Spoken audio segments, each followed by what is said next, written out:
Hello again, and welcome back to my channel on card magic and sleight of hand. Today I'm going to show you a classic bit of card magic, or a sleight from card magic that most people know about, but I'm going to just show you a few different ways of doing it. This is the double lift. So, what does a double lift look like? Well, a double lift looks the same as a normal lift, and that was just one card there. But there's a few different ways of doing it. If you click your finger, you can actually get a double lift on top of the deck, and what will happen is that card will hit the deck, and then when you turn over the top card again, you'll have the ace at the top, you see. So that's a very basic application of the double lift. I don't really want to show you anything too complicated with this today. I just want to show you the very basics of how you would do it, so you can start practicing, and then we'll move on to doing tricks with this fairly soon. So that is a double there. I've got two cards in my hand.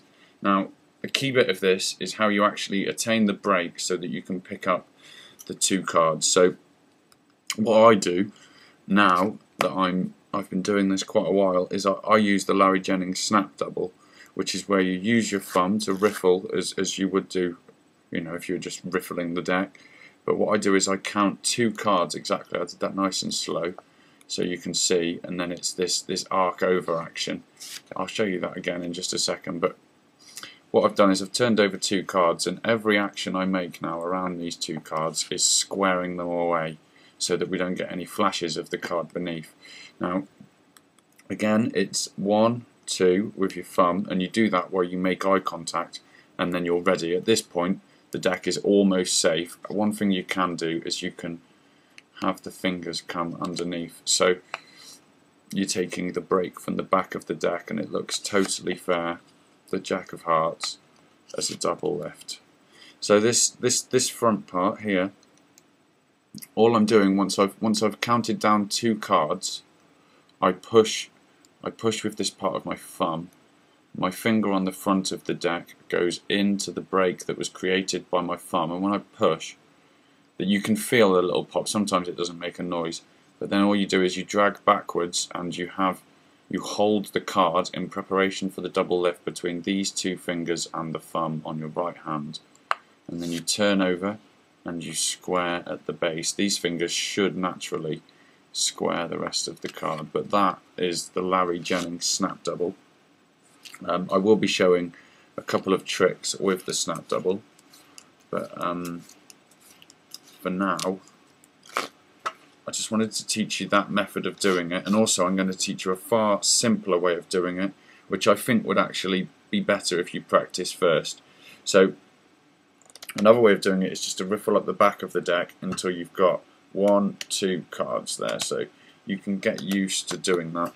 Essentially, this is how to acquire a break beneath two cards. That Jennings method is very good because you can do it in one hand.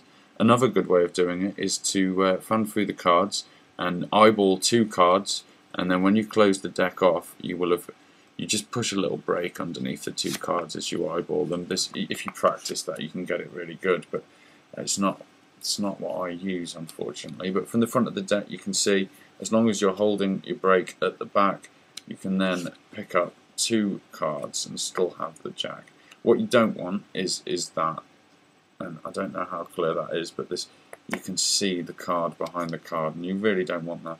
Another good little thing with this is if you spring the card, the deck will actually get like a natural bow in it. I don't know if that's such a great example, but there you go, a natural bow in the cards. And another way is just to bend the cards slightly, but you do want to look after your cards. Don't bend them too much, but just bend them slightly, and the deck will have a natural bow in the base. Now, when you turn over two cards, the break will sit naturally. So if you just let go with all of your fingers and your thumb, that card will sit as two fairly naturally, and whenever you want it, all you have to do is push down on that top side and turn that over, So this is that's how to attain a break for a double lift, and we'll move on to a few uses of the double lift tomorrow in the day.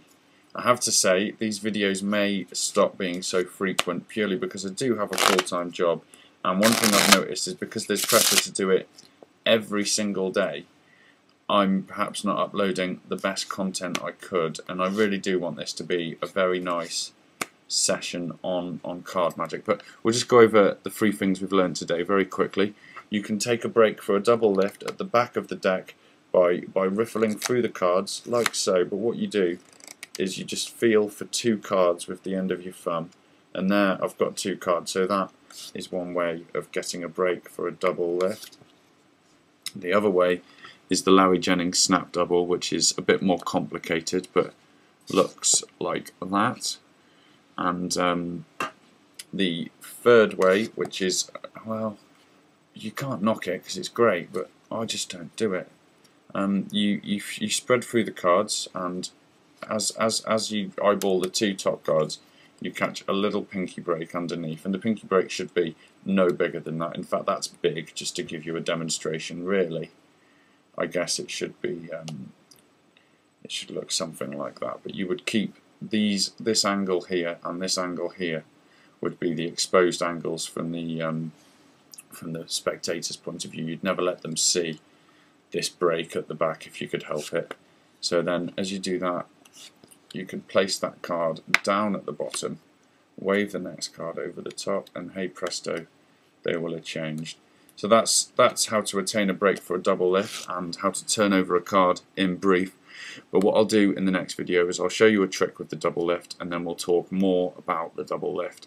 But I hope that's been helpful, guys. Thank you very much. Please like, comment, rate and subscribe, and I will see you in the next video.